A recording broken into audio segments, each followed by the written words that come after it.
저는 다이어트를 시작하면 항상 입이 뭔가 심심하고 먹으면 안 되지만 먹고 싶다는 생각이 계속 드는 적이 많았는데요. 특히 평소에 먹지도 않는 간식이나 과자, 빵, 초콜릿 이런 게 엄청 땡기더라고요. 그리고 어느 순간 정신 차리고 보면 뭘 막 먹고 있습니다. 그리고 죄책감에 다음날 저탄수로 식단을 이어나가고 다시 입 터지고 무한 굴레에 빠졌던 적이 있는데요. 그런 제가 어떻게 입 터짐을 막았는지에 대해 오늘 얘기해 보려고 합니다. 저는 다이어트를 일단 많이 해봤는데 일반적인 다이어트는 아니고 보디빌딩 시합에 나가기 위한 다이어트를 해봤습니다. 시합이라는 명확한 목표를 가지고 다이어트는 해봤지만 그냥 막연히 체중을 줄이기 위한 다이어트는 이번에 처음 해봤는데요. 어렵다기보다는 확실히 일반적인 다이어트는 시합 다이어트와 좀 다른 방식으로 접근해야겠다는 생각이 들었습니다. 그리고 여러 가지를 시도하면서 몇 가지를 알게 되었고 이 방법으로 먹고 싶은 것도 잘 먹으면서 10kg 정도 감량을 했고 계속해 나가는 중입니다. 먼저 다이어트 중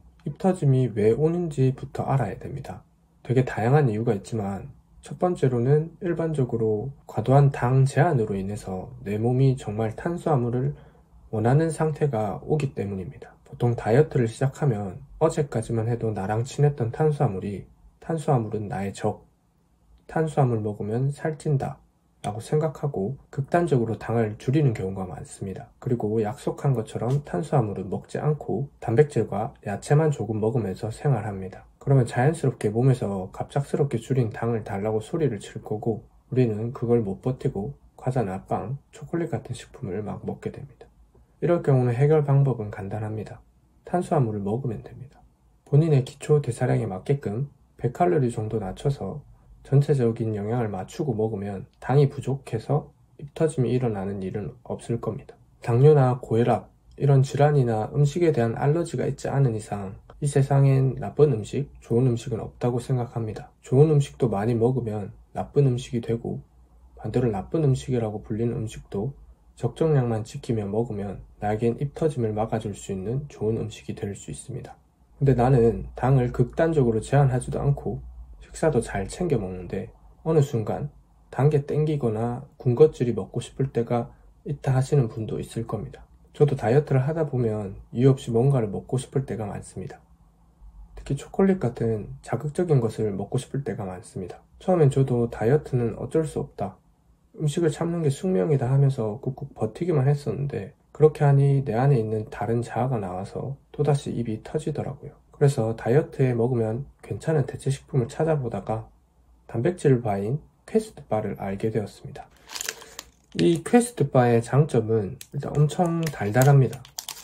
다이어트를 하면 초콜릿이나 달달한 음식들은 자주 먹기 어려운데 퀘스트바 성분표를 보면 설탕이 1g 미만으로 들어있고 대부분의 당이 식이섬유로 이루어져 있어서 먹는데 죄책감이 들지 않아 좋았습니다. 그리고 다이어트를 하면 배가 계속 고픈 상태일 수밖에 없는데 들고 다니기가 편해서 틈틈이 한 입씩 먹으면 다른 걸 먹고 싶다는 욕구가 잘 참아져서 좋았습니다. 관심이 있으신 분은 댓글에 링크 달아둘 테니 참고하시면 되겠습니다. 두 번째로 입 터짐이 오는 이유는 다이어트를 시작했기 때문인데요.